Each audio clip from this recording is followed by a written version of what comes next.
Bonjour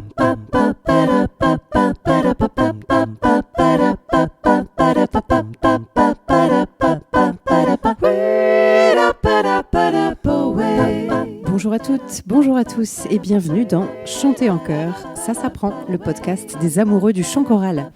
Je suis Anne Le Goff, chanteuse, chef de chœur et professeure de chant depuis plus de 20 ans. Et ici, nous parlons de voix, de chant et plus particulièrement de chanter ensemble. Les liens, bonus ou images dont je vous parle dans les épisodes sont à retrouver sur mon site annelegoff.fr.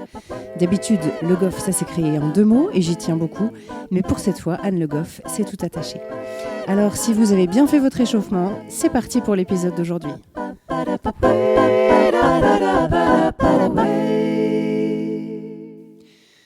Aujourd'hui, j'ai le plaisir de recevoir Claire Courceau-Béguin, qui est professeure de chant choral au Conservatoire de Blois. Dans ce cadre, elle intervient avec beaucoup d'élèves, qu'ils soient enfants ou adultes, et est à la tête de plusieurs formations dont elle va nous parler. Je vous en avais parlé dans le Qui suis-je de l'épisode 4 intitulé « L'apprentissage, l'art de se tromper ». J'ai la chance d'intervenir plusieurs fois par an avec une partie des élèves de Claire. Ce sont les élèves de la classe de cursus voix. Claire va nous en dire plus sur toutes ses activités et sur le travail qu'elle mène depuis 9 ans au sein de ce conservatoire. Bonjour Claire. Bonjour Anne. Merci de te prêter au jeu du podcast. Alors d'abord, ma toute première question, celle que je pose à tous mes invités, c'est quoi pour toi chanter en chœur ?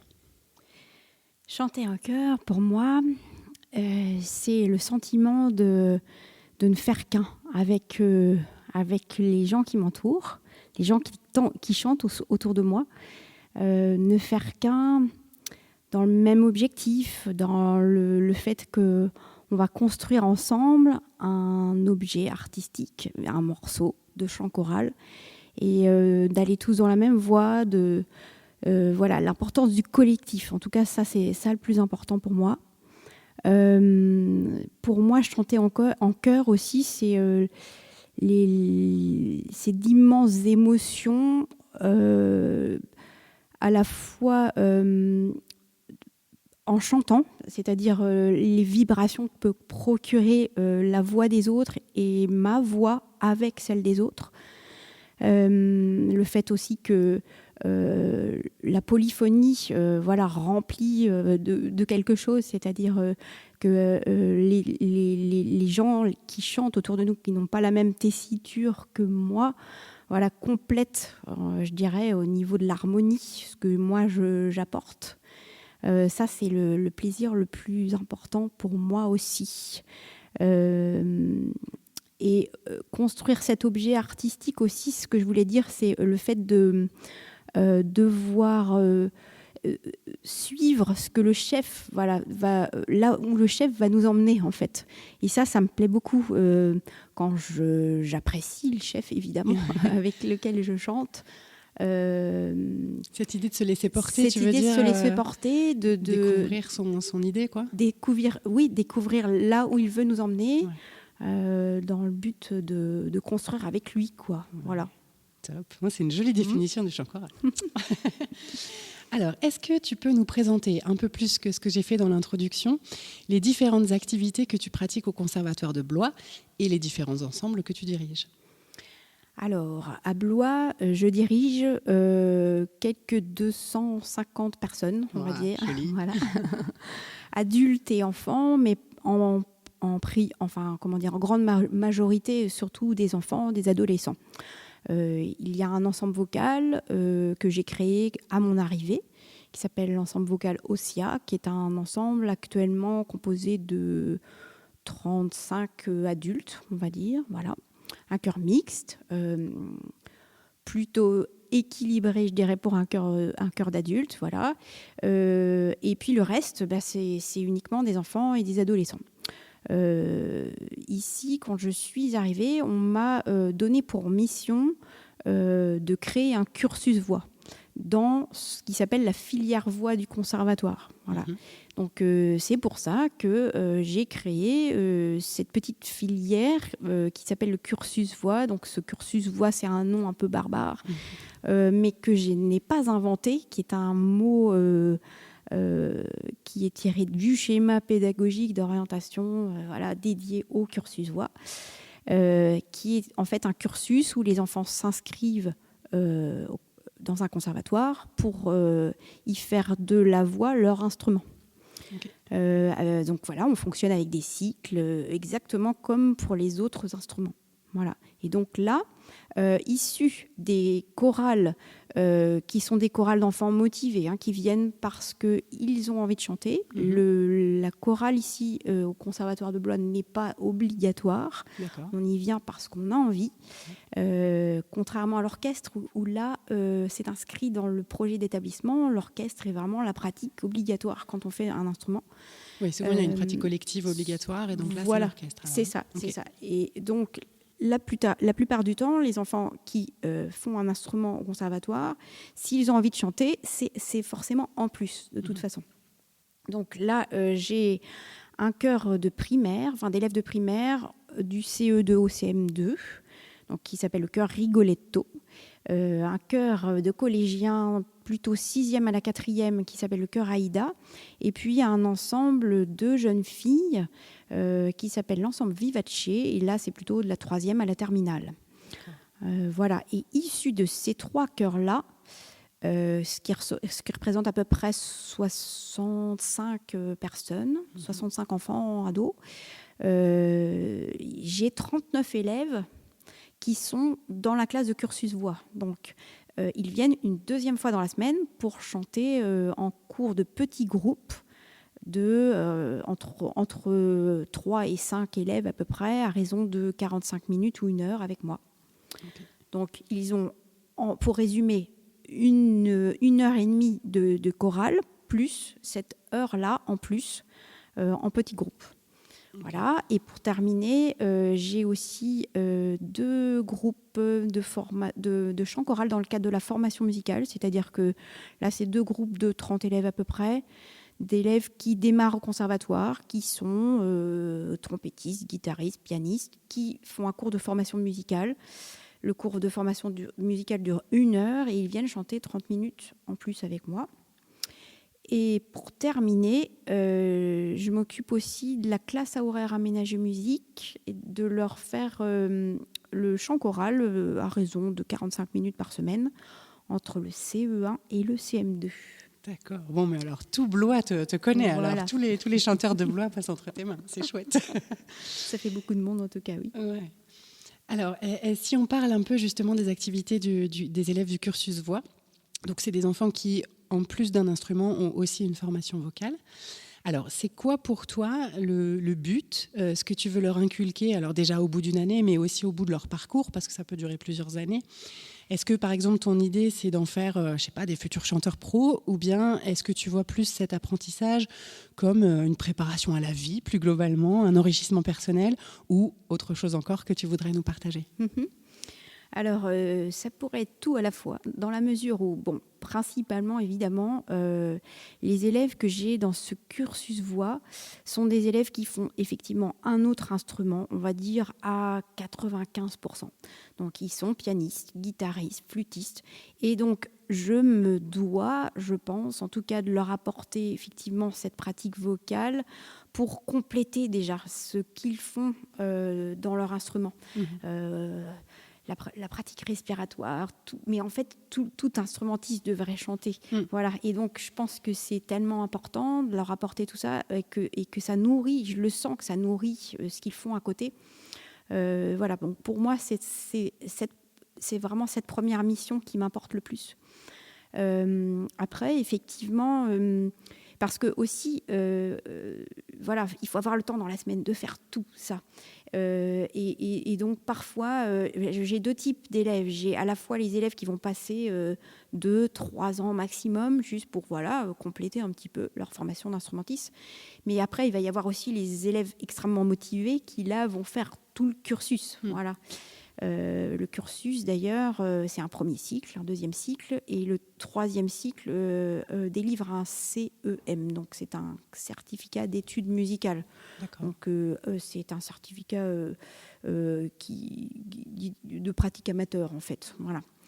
Pour moi, le cursus voix, c'est d'abord effectivement l'apprentissage d'un instrument, mais au service du cœur, en fait. C'est ça aussi. C'est-à-dire que les élèves sont avant tout des choristes.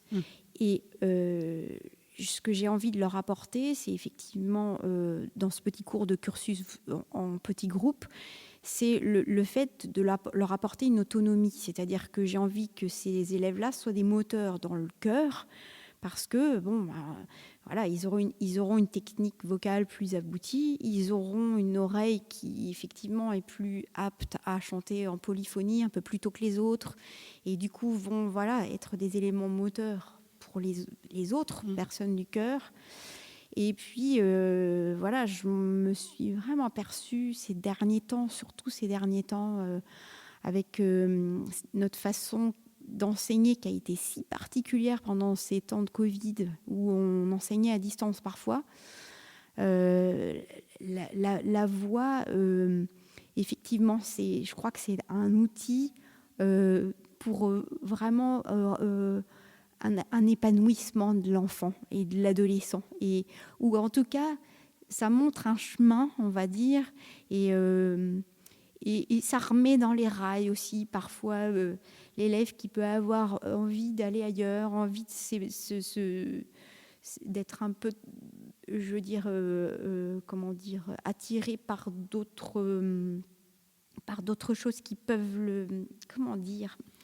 Oui, tu veux dire à l'adolescence, quand parfois on peut, entre guillemets, mal tourner, ou pas forcément faire des choses qui sont bonnes pour soi. C'est ça. Je vois tellement cette importance-là de devoir faire partie des réseaux sociaux, d'être attiré par les écrans, et on en discute souvent avec les élèves, en fait, de ça. Et ce que je veux dire par là, c'est que le chant choral prend du temps, en fait, dans la semaine des enfants, des élèves. La musique en général, d'ailleurs, on pourrait dire, hein, pas que le chant choral. Et je crois que quelque part, ça sauve un petit peu tu vois, mais j'y avais jamais pensé, mais tu as raison, le chœur, c'est aussi une forme de réseau social, en fait. Finalement, complètement. J'avais jamais vu les choses comme ça, mais c'est hyper intéressant. Moi, je pense à ça en ce moment, parce que je trouve que j'ai des discussions comme ça avec les élèves, mais parce que j'ai mes propres enfants aussi qui arrivent dans l'adolescence, et c'est des questions qui m'intéressent. Alors là, on parle d'adolescence, allons directement du côté des adultes maintenant. Donc pour tes choristes adultes, si tu devais résumer comme ça en quelques phrases, alors c'est pas évident, mais je te mets quand même ces défis-là. Si tu devais résumer ce que tu cherches à partager avec eux, ce serait quoi ? Alors, qu'est-ce que je cherche à partager ? J'essaye de leur apporter vraiment une exigence. Ça, pour moi, c'est très important, parce qu'ils viennent au conservatoire en tant qu'adultes amateurs. Bon. Des chorales associatives, on en trouve des tas. Et j'avais vraiment envie, en tout cas moi au Conservatoire de Blois, de faire un petit peu la différence, et de leur montrer que quand on vient dans un conservatoire, on appartient à une école de musique, on a un monde qui nous entoure, c'est-à-dire on a des orchestres, on a des classes d'instruments, on a un département musique actuelle, on a une classe théâtre, et que faire partie du chœur du conservatoire, c'est pas quelque chose c'est pas une entité qui fonctionne toute seule. C'est-à-dire qu'on se doit de faire des projets avec les autres. Ne serait-ce que pour faire vivre même le chœur lui-même, en fait. Donc ça, pour moi, c'est très important. Ça, c'est quelque chose qu'ils entendent beaucoup quand ils arrivent dans le chœur, c'est que on n'est pas... en tout cas, ils arrivent au conservatoire en tant qu'apprenants, et aussi en tant qu'un élève parmi les 850 élèves du conservatoire. Voilà. Et après, au niveau du travail choral, le plus important pour moi, c'est de leur apporter ce goût de l'exigence, justement, que je peux avoir, et construire, sur le répertoire que j'affectionne particulièrement, un répertoire dans le but de faire un concert, et d'avoir le plaisir de de construire un beau son de cœur. Ça, c'est quelque chose qui m'importe énormément. J'essaye de leur donner le goût de la curiosité, parce que je me dois, dans un conservatoire, en tout cas, je crois, de leur apporter à la fois le répertoire d'aujourd'hui, mais aussi le répertoire de toutes les époques. Et ça, j'essaye chaque année, en tout cas, d'être très, très variée. Donc, à la fois en allant effectivement parfois chanter avec orchestre ou avec un orgue, ou en se mêlant aux projets du conservatoire, qui sont vraiment très éclectiques pour le coup. Mais aussi quand on fonctionne tout seul, d'année en année, même si on a toujours ce petit réservoir effectivement, parce que j'affectionne particulièrement le chant choral d'aujourd'hui, mais on a quand même chaque année un thème vraiment très très différent. On essaye d'aborder une époque vraiment très différente à chaque fois. Okay. Voilà, super. Donc une ouverture, ça c'est très important pour moi, faire partager ça aux adultes de mon cœur. Ok, super.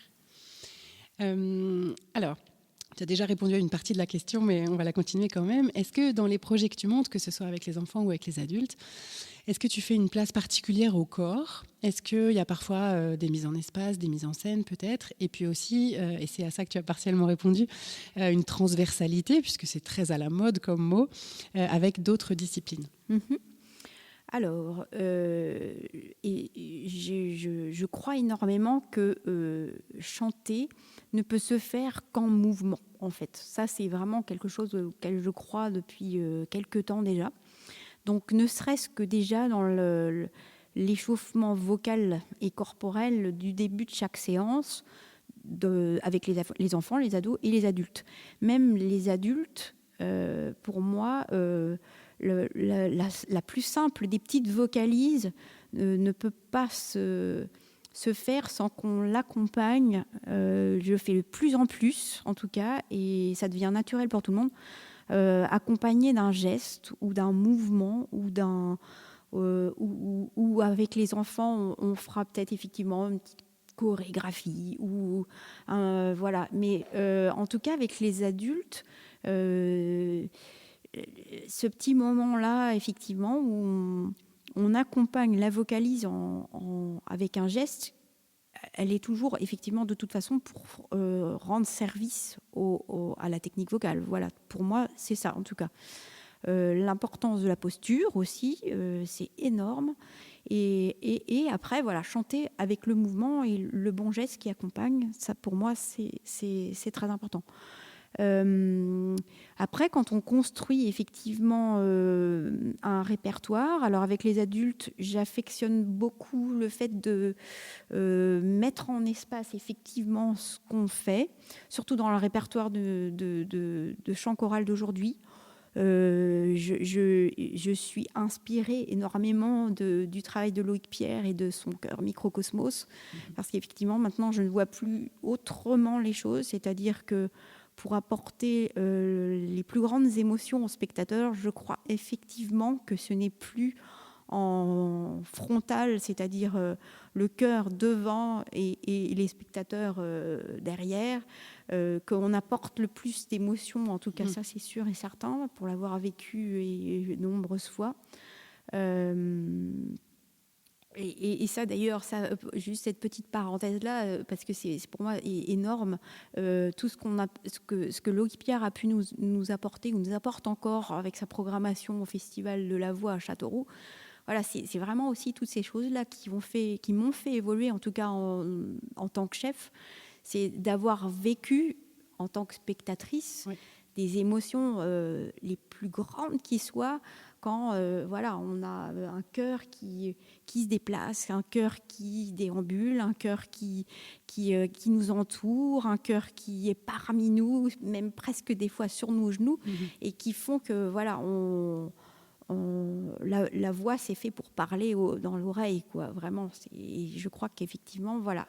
En tout cas, j'essaye de faire humblement ce petit travail-là avec mes adultes, ça c'est sûr. Mais elle est belle ton image, de dire la voix c'est fait pour parler dans l'oreille, c'est super oui, joli. D'accord. C'est bien dit. Bon, et puis avec les enfants, j'essaye aussi de faire ce travail-là, même si voilà, j'ai encore beaucoup à faire, beaucoup à apprendre, parce que dans une séance, des fois d'1h30 en chœur, on n'a pas toujours le temps de rechercher aussi les choses qui vont faire que on aura la meilleure façon de représenter ce qu'on est en train de travailler, quoi. Mais bon, l'année dernière, j'ai tenté pour la première fois de mettre en scène une œuvre, un conte musical avec un groupe d'enfants. Et ma foi, avec l'aide d'une comédienne d'ailleurs, et ça avait bien fonctionné. Donc, en mettant en scène les enfants dans des personnages, en fait, et on a tout simplement construit quelque chose comme ça. Ok. Est-ce qu'il y a des classes de danse et de théâtre ici au Conservatoire? Alors, on a des classes de théâtre, mais pas de danse. Pas de danse, ok. Et avec la classe de théâtre, est-ce qu'il s'est déjà imaginé un projet commun entre les chanteurs et les théâtreux, entre guillemets? Alors, tous les ans, je dirais qu'il y a des passerelles qui sont faites. J'ai déjà effectivement demandé une année l'aide de la professeure de théâtre pour effectivement déjà mettre aussi déjà en scène un petit peu. Voilà, je voulais voir aussi sa façon de voir, de mettre en scène le chœur lors d'un concert. Et les élèves théâtre, on en a souvent, effectivement, on peut s'en servir assez souvent pour effectivement faire une partie de théâtre, une partie de récitant dans nos œuvres ou nos contes musicaux. Donc oui, on travaille beaucoup avec les élèves de la classe théâtre. Super, ça doit être très riche, j'imagine. Merci beaucoup Claire pour tes partages. J'espère que tu as pu exprimer tout ce que tu avais envie de nous partager. Oui, je crois. Super, alors merci pour ça. Avec plaisir, Anne. Et puis peut-être que vous l'entendez, notre acoustique n'est pas celle exactement d'habitude dans ce podcast, puisque nous enregistrons dans l'auditorium du Conservatoire de Blois, qui est en fait une ancienne chapelle, on peut dire ça Claire? En tout cas, on a les voûtes au-dessus de nous et le bois en dessous. Et peut-être que vous avez entendu aussi des portes qui claquent, des choses comme ça. Ben oui, c'est la vie du conservatoire qui se fait pendant qu'on enregistre. Merci Claire. Avec plaisir. En bonus aujourd'hui, je vous propose d'écouter un moment de travail que j'ai eu la chance d'avoir avec Sixtine et Morgane, qui sont 2 élèves de Claire. Et donc ça s'est passé dans un de ces moments de technique vocale. Donc je vous disais que j'interviens 3 à 4 fois par an au Conservatoire de Blois. Et donc c'est à l'occasion de sa dernière visite que j'ai enregistré ce moment de travail. Donc Sixtine et Morgane ont 14 et 15 ans et elles sont dans le cursus voix depuis 5 ans pour l'une, 7 ans pour l'autre. Et ici, elles travaillent sur un morceau de Dvorak qui est en tchèque, ce qui est évidemment une difficulté. Et une autre difficulté qu'elles ont eue pour cet extrait, c'est que c'est moi qui les accompagne au piano. Et ça, c'est pas toujours évident.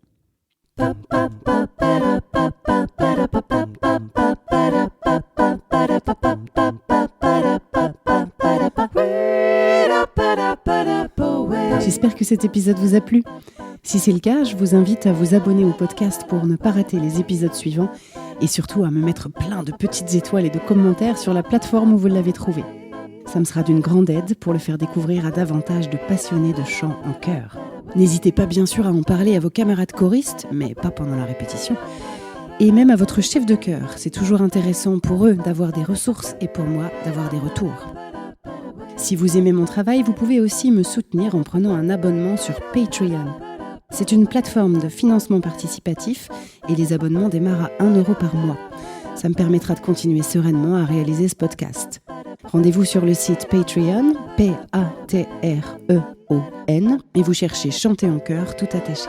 Sinon, le lien est aussi disponible sur mon site annelegoff.fr, onglet podcast, où vous trouvez les bonus de chaque épisode. N'hésitez pas là aussi à me laisser des commentaires, vos questions ou les sujets que vous aimeriez que j'aborde. Merci à tous, on se retrouve la semaine prochaine pour un nouvel épisode de Chanter en chœur, ça s'apprend. D'ici là, prenez soin de vous et de votre voix.